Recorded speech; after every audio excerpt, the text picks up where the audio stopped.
তো ভিউয়ার্স আসসালামু আলাইকুম, গুপ্তবিদ্যা সন্ধান ইউটিউব চ্যানেলে সবাইকে সুস্বাগতম। পাতা খেলা সম্পর্কে আলোচনা। যারা আমার বিদ্যা দিয়ে পাতা খেলাধুলা করবেন, তারা যেখানে পাতার চোখ বেঁধে খেলা দেওয়া হয় সেই জায়গাতে খেলবেন। তাছাড়া আপনারা খেলাধুলা করতে যাবেন না, তার কারণ ওখানে যাওয়ার দরকার নেই। ওখানে ভুয়া খেলা হবে। যেখানে পাতার চোখ বেঁধে দিবে সেখানে আপনারা পাতা খেলতে যাবেন। আমার বিদ্যা দিয়ে পাতা খেলাধুলা করবেন আপনারা। তারপর দেখুন,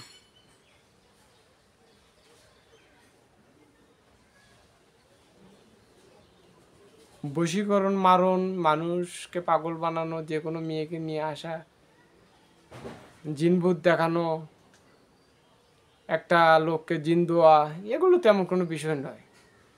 তো আমি আল্লাহর রহমতে কষ্টে আছি, বহু কষ্টে আছি। তো আল্লাহর রহমতে আল্লাহ আমাকে যতদিন পর্যন্ত কষ্টে রাখবে সেটা তার ব্যক্তিগত ব্যাপার। আমি কষ্ট থেকে উঠলেই আল্লাহর রহমতে আপনারা দেখতে পারবেন যে আমি কোন জিনিস আর আমার কাছে কীরকম হাতিয়ার আছে। আর আর সমস্ত কবিরাজি করি, জিনভূত ছাড়াই বাচ্চা কান্না ভালো করি, পোকার বাতাস, সাবা বাতাস ঝেড়ে দেই, মাথা ব্যথা ঝেড়ে দেই, শরীরের বিষ বেদনা ঝেড়ে দেই, বিনা পয়সা। এগুলোতে কোনো টাকা পয়সা নেই না, কোনো হাদিয়া নেই না। তো জিনের রুগী কাজ করি, তো এগুলো ভিডিও করতে পারি না। গ্রাম অঞ্চল তো যেন সবাই মাইন্ড করে। যদি ভিডিওগুলো আপনাদের মাঝে দিতে পারতাম তাহলে আপনারা দেখতে পারতেন যে আপনাদের ওস্তাদ আসলে কীরকম কাজ করে আর কীরকম কাজ হাতে পায় আল্লাহর রহমতে। তো গ্রাম অঞ্চল না হলে এগুলো ভিডিও করা যায়। তারপর আমি চেষ্টা করি ভিডিও করে আপনাদের মাঝে দেওয়ার। কিছুদিন আগে 5টা না 6টা কাজ, জিনের রুগীর কাজ করলাম।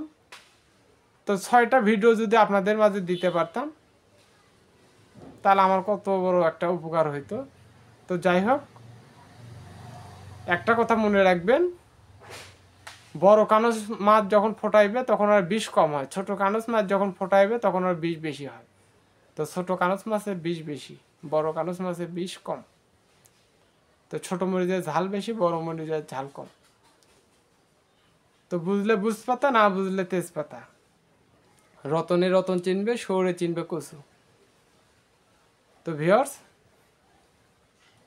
সবাই ভালো থাকবেন, সুস্থ থাকবেন, আমার জন্য দোয়া করবেন, আমি আপনাদের জন্য দোয়া করি।